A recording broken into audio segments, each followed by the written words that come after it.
आरव की जिंदगी जैसे किसी सुरंग में फंसी हुई थी। उसके हर ख्वाब, हर सपना बिखर गया था। उसे अपने गांव का नाम रोशन करना था, एक स्कूल खोलना था जहां बच्चों को नई राह दिखा सके। वह गांव की बातें और ताने अपनी हार के सामने से तोड़ दिया था। वो खुद पर भरोसा करना भूल गया था। वो रोज अपनी किताबों को देखता, उन्हें छूता और फिर थक कर सो जाता। उसकी दुनिया बस एक कमरे तक सिमट गई थी जहां उसके टूटे सपने हर रोज उसका मजाक उड़ाते थे। फिर एक दिन रूही आई। वो गांव की ही लड़की थी, पर उसकी आंखों में सपनों की जगह उम्मीद झलकती थी। वो जानती थी कि हार किसी मुकद्दर नहीं होती, अगर दिल की सच्चाई और जुनून हो। रूही ने आरव से कहा, तुम्हारे ख्वाब सिर्फ तुम्हारे नहीं हैं आरव, वो इस गांव की आवाज बन सकते हैं। बस एक बार फिर से कोशिश करो। आरव ने उसकी तरफ देखा। उसके लफ्ज उसे सीधा दिल में लगे, पर डर अभी भी था। रूही, अगर मैं फिर हार गया तो?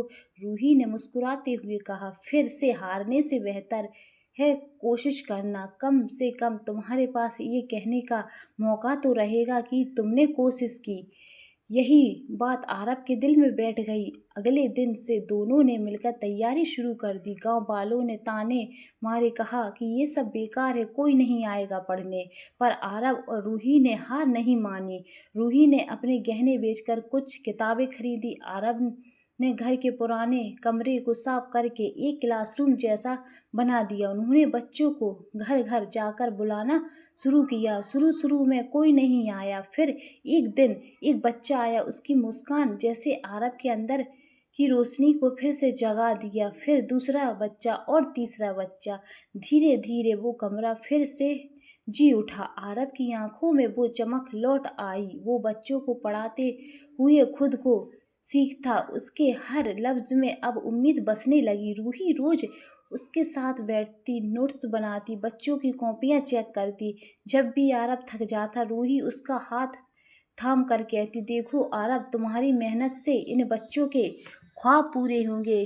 क्या इससे बड़ा कोई मकसद हो सकता है? समय बीतता गया। गांव वालों की सोच भी बदलने लगी। उन्होंने देखा कि जिन बच्चों ने कल तक सपनों के नाम पर सिर्फ धूल देखी थी, आज वो खुद को पढ़ते हुए मुस्कुरा रहे हैं। एक दिन गांव के सबसे बुजुर्ग आदमी ने आरव के स्कूल का दौरा किया। उन्होंने कहा, तुम्हारी मेहनत ने इस गांव की उम्मीद दे दी बेटा। ये स्कूल नहीं है, हमारी पहचान बन गया है। आरव की आंखों में आंसू थे, पर वो आंसू अब हार के नहीं बल्कि जीत के थे।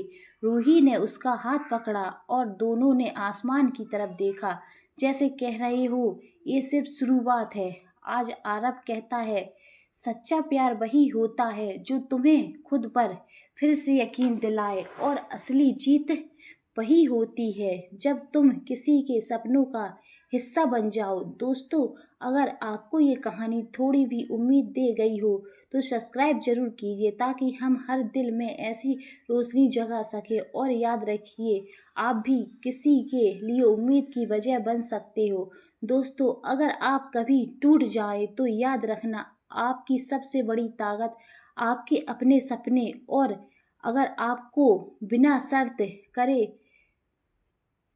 शर्त सपोर्ट करे उसे थाम कर रखना है, क्योंकि असली मोहब्बत वही होती है जो आपको फिर से उड़ना सिखा दे।